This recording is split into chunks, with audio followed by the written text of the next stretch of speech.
Buenos días, alumnos del séptimo grado. Espero que estén bien. Vamos a continuar el desarrollo de las clases de historia. Anteriormente habíamos visto ya las civilizaciones prehispánicas. Vimos los aztecas, los mayas, los incas. Y hoy vamos a centrarnos, en los pueblos originarios, pero en el Paraguay. Podemos hablar de que existieron pueblos originarios que habitaban tanto en la región oriental como en la región occidental o Chaco.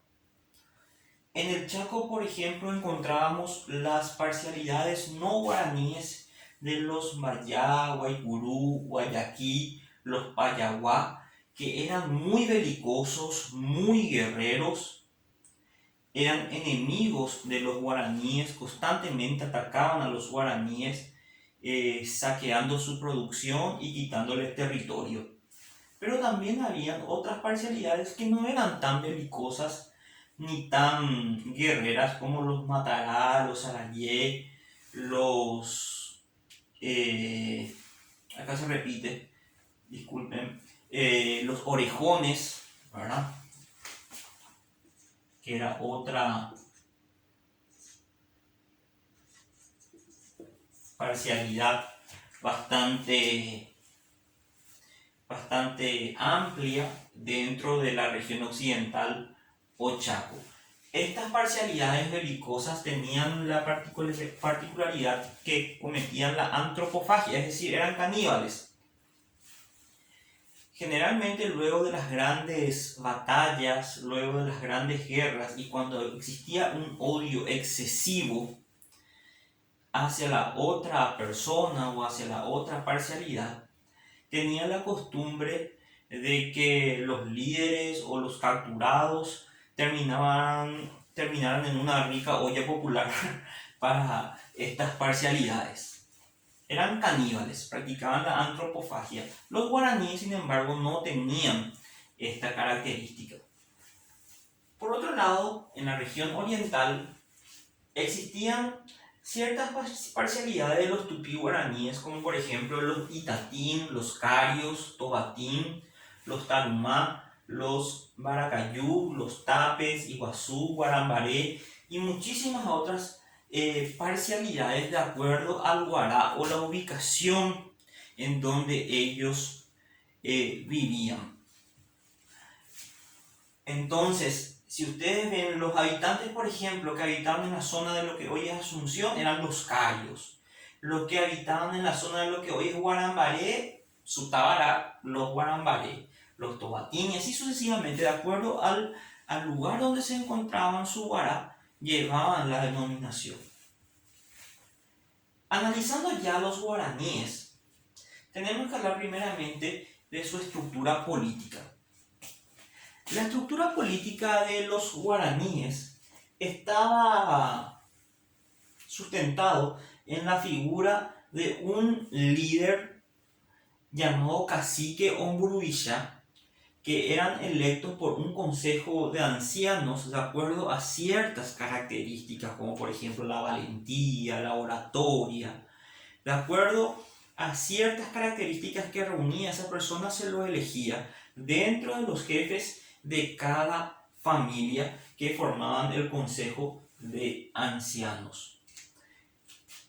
Estas fueron las dos grandes instituciones en cuanto a la estructura política de los guaraníes. Hay que decir también que no solamente eran un cargo electivo, habían algunos caciques que se transmitían por herencia, de acuerdo a las parcialidades. Entonces, el título de cacique podía ser electivo, se podía elegir, o también por herencia. En cuanto a la estructura económica, los guaraníes siempre se dedicaron a la caza, a la pesca, a la agricultura, recolección de frutos. Su subsistencia era diaria. ¿Qué quiere decir eso? Que todo lo que ellos cazaban, pescaban, recolectaban o cosechaban eran solamente para ese día.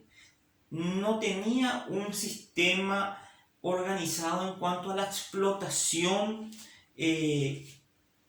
comercial o organizada como empresa, como hoy en día se tiene. Los guaraníes respetaban muchísimo la naturaleza y solamente consumían los productos o los alimentos para ese día o para el día a día, basado fundamentalmente en el respeto a la naturaleza.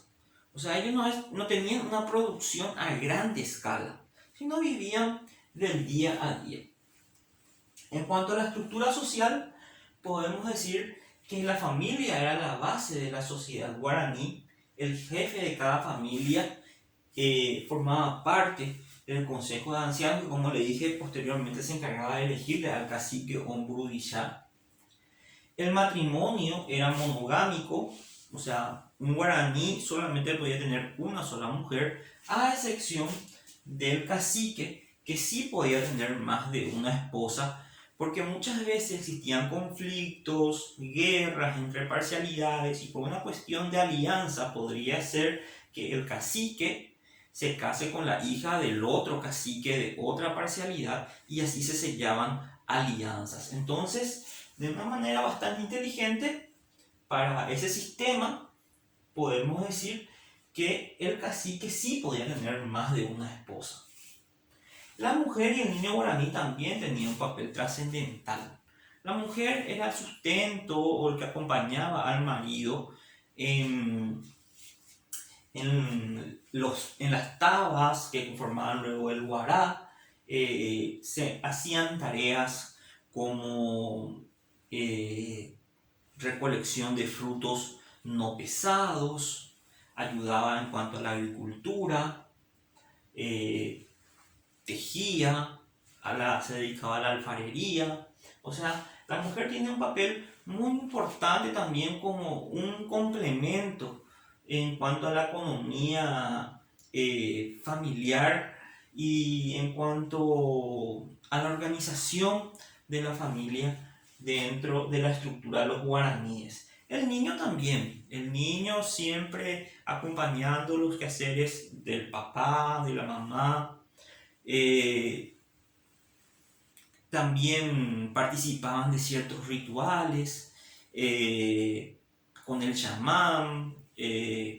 Ya existía los cuentos relativos al tema de la religión. O sea, los guaraníes, los niños también tenían, digamos, un papel importante dentro de la estructura social de los guaraníes. En cuanto a su estructura religiosa, los guaraníes eran politeístas, creían en varios dioses. Creían en el dios Tupá, en los espíritus malignos, en el Añá. Estaban asociados a la fuerza de la naturaleza, la diosa Yasú, Guarajú. Podemos decir que ellos no tenían templos, no tenían rituales, no tenían culto, mejor dicho, no tenían templos, no tenían sacerdotes, no hacían sacrificios humanos.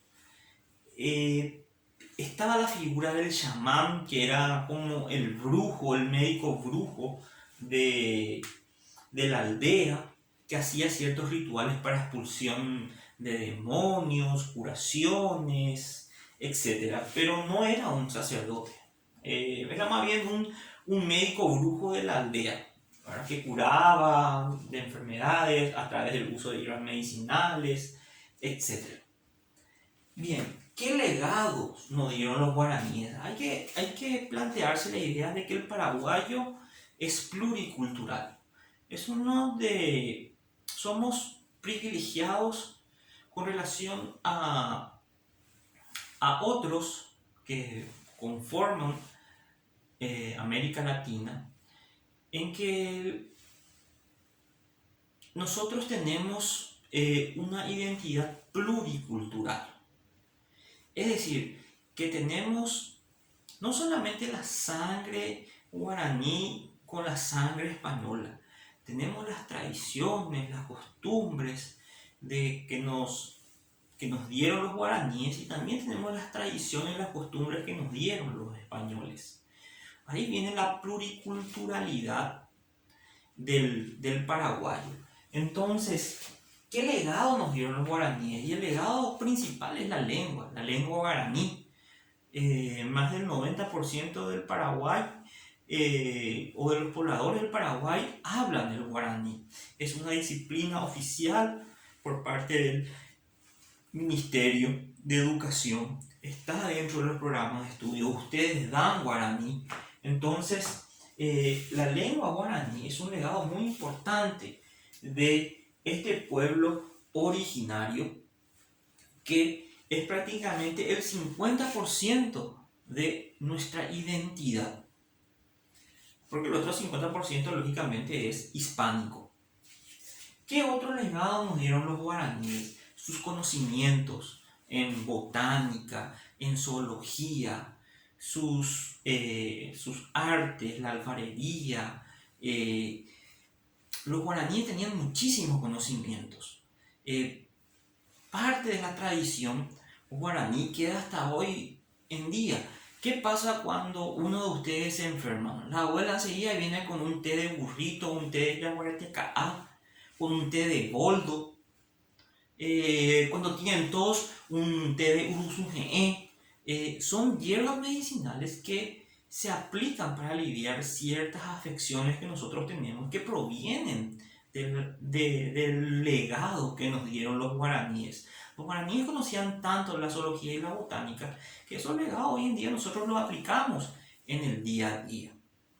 Entonces, básicamente hay que hablar de los guaraníes como una civilización prehispánica que fueron conquistados y luego colonizados por los españoles, pero que conforman el 50% de la identidad nacional. El paraguayo es mestizo, mezcla de sangre indígena con sangre española.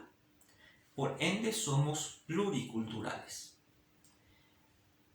Espero que estén bien y también espero verlos pronto. Que tengan un lindo resto de jornada y esperen la guía de estudio.